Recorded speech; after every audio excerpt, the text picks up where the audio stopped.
currently getting ready for the Vegas to Reno race, which is a huge race for the Weyhrich family, Tube Specialties company.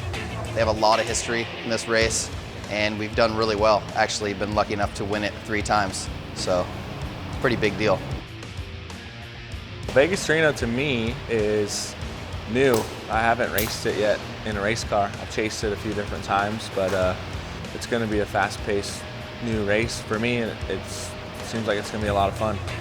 Last year, I rode with Gary the whole way, and we had a really clean race. Got our first class win in trophy trucks. Pretty cool going into this race this year, knowing that he won last year and he knows the race course and it's his stomping ground.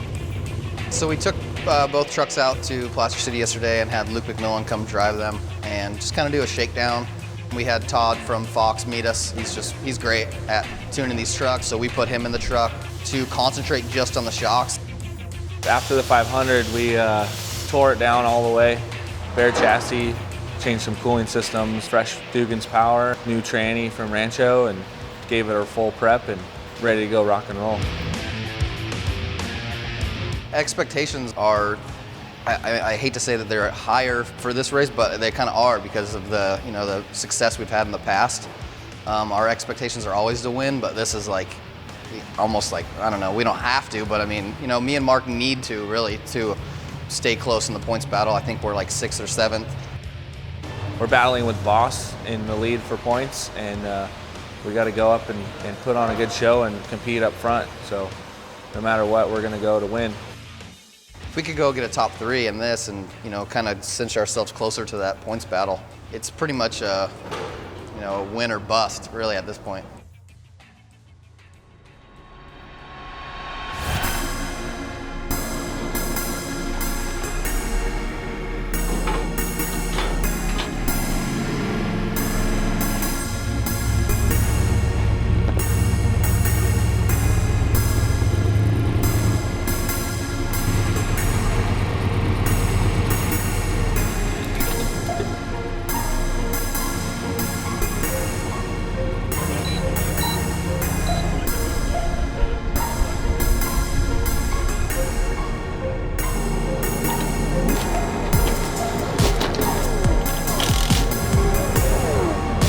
Well, we're out here in Apex in the oven.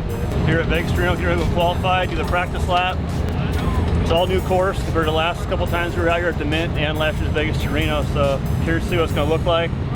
Heard it's pretty tight for the first half and then fast in the second half, so I'm looking forward to checking it out. Hopefully we can put it up top 10 and have a good position come race day.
The truck was a little soft, I feel. It was all over the place. He almost barrel rolled a couple times, and so I just took it easy rather than wreck the thing and have to work on it all night.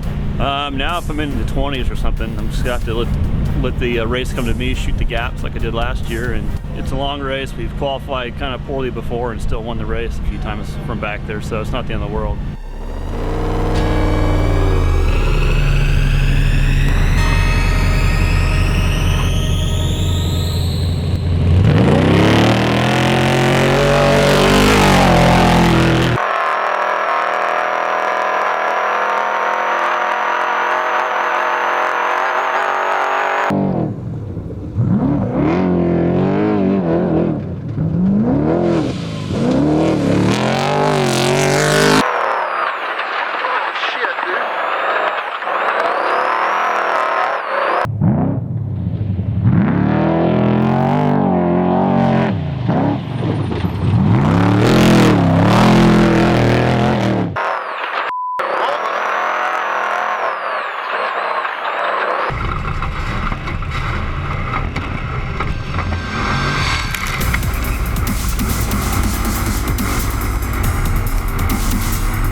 That was one of the gnarliest, most fun qualifying courses I've ever done. I was sitting there bitching and moaning about it before we took the practice lap, but you got out there hauling ass and wicking it up, and it got burned in a little bit. So going later actually helped us.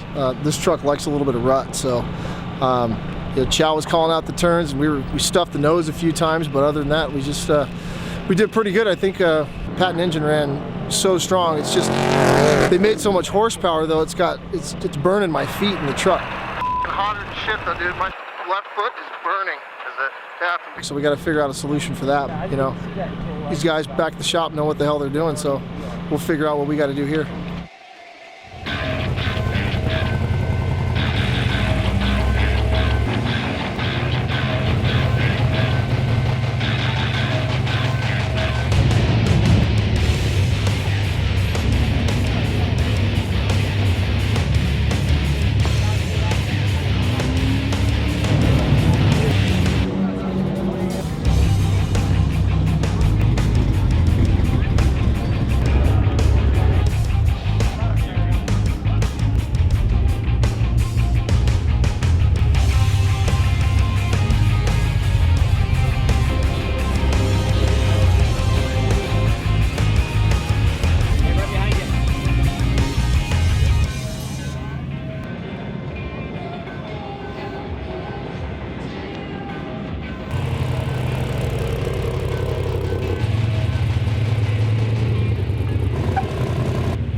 Well, we're here at the start line of Vegas to Reno in beautiful Beatty, Nevada.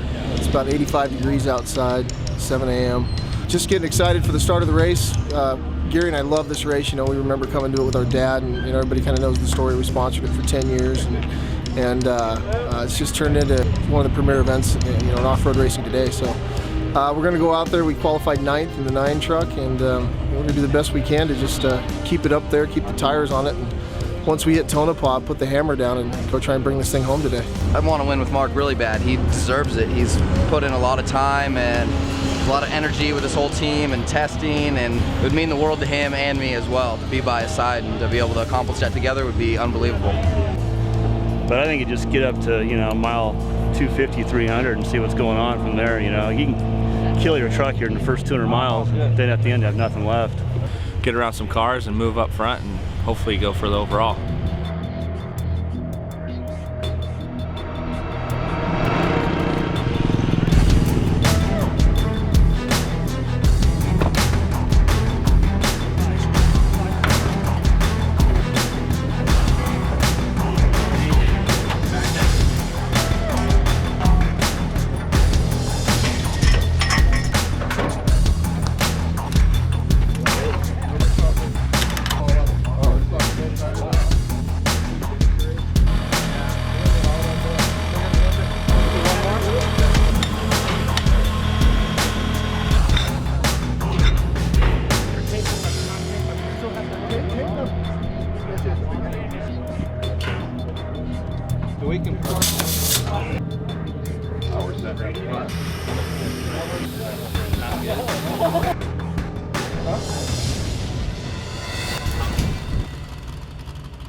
Five, four, three, two, one, go.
Started off the day getting through traffic. It wasn't too bad. A lot of trucks were pulled over, so we had some gaps to make up, and then we'd catch up and follow cars in the dust, which kind of sucked. And then come to the next pit. You know, our guys got us out quick enough to get around a bunch of trucks, and throughout the whole day picked them off. Halfway through the race, we had some steering issues, some tight steering. 98's having some problems with the steering, creating a little fatigue, so Gary was considering getting out but decided to stay in the truck and just got new tires and full tank of gas and back on the road.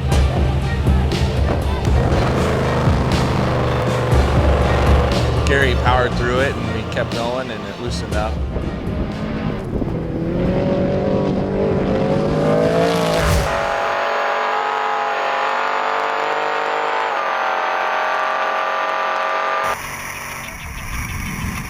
We were doing really good. I mean, Mark was in his groove. You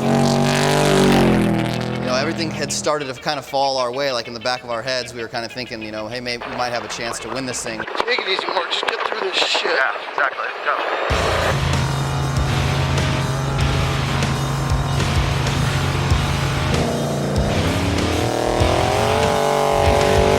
about mile 400, we passed Menzies, who was like physically first. He had some issues, had a flat. So we were second truck on the road. Did Menzies get back by? No, Moss and Hutchins, yeah, we just got Hutchins back, so. We had a solid finish coming. We had about 150 miles to go, like third or fourth on the road. We still had a lot of time to make up. And then we had the fuel regulator go bad on us. It's almost like we're on 7 cylinders. Yeah. Maybe we have a dead cylinder, that's why we're smelling gas. It's just not burning. And it started spraying fuel out the side of the regulator. Straight ahead. Losing time right now. A couple seconds later, it literally was spraying fuel over the hood, onto like our visors. It was pretty gnarly, but we made the decision to keep going, try to get it to the pit. We made it to that pit at 460, where our guys were waiting for us. Right underneath the airbox! Right underneath the airbox right there. There's gotta be fuel leaking. Spraying out.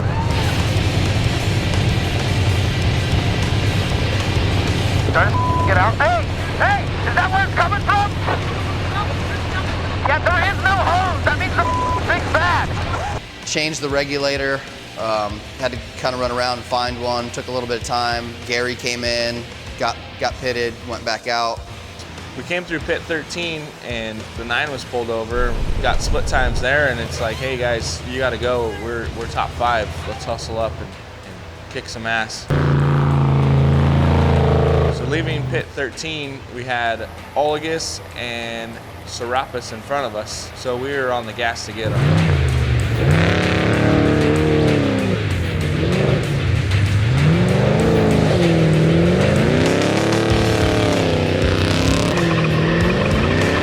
We had Eugenio behind us, so we knew we had to go either way.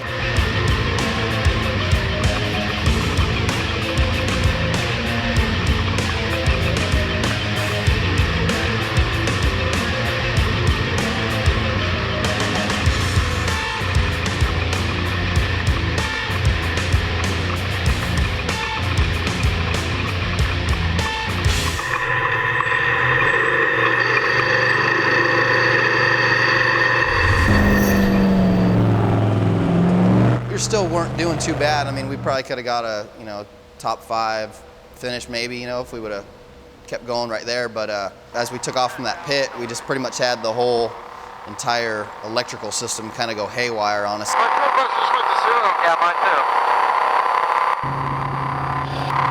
I got every alarm in the book on right now, dude.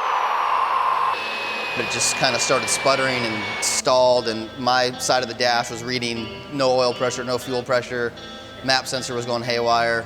Just all the alarms were going off. This ain't gonna work, dude. Pretty much just everything had totally shut down on my side. It died. Come to find out, in the weeks later, taking the truck apart, there was a broken wire that we don't know how it happened. It could have got pinched somewhere down the line. It could have been broken and just kind of intermittently, causing shit to go haywire. So that was the main issue. We weren't able to make it any farther after that. We couldn't, we put throttle position sensors, it wasn't reading anything. Pretty much just electrically shut down on us, so we weren't able to go any farther.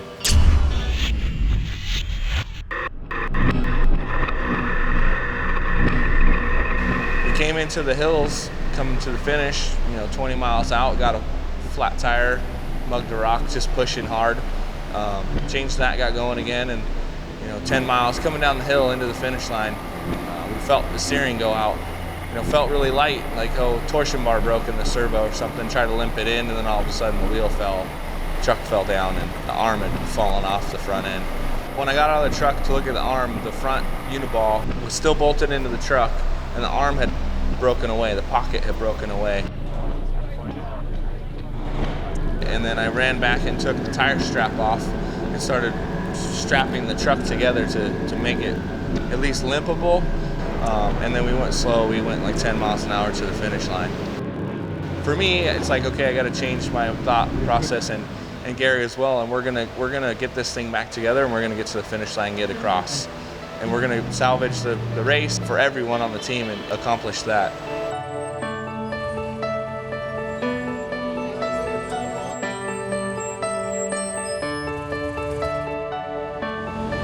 Bad day at Bad Rock?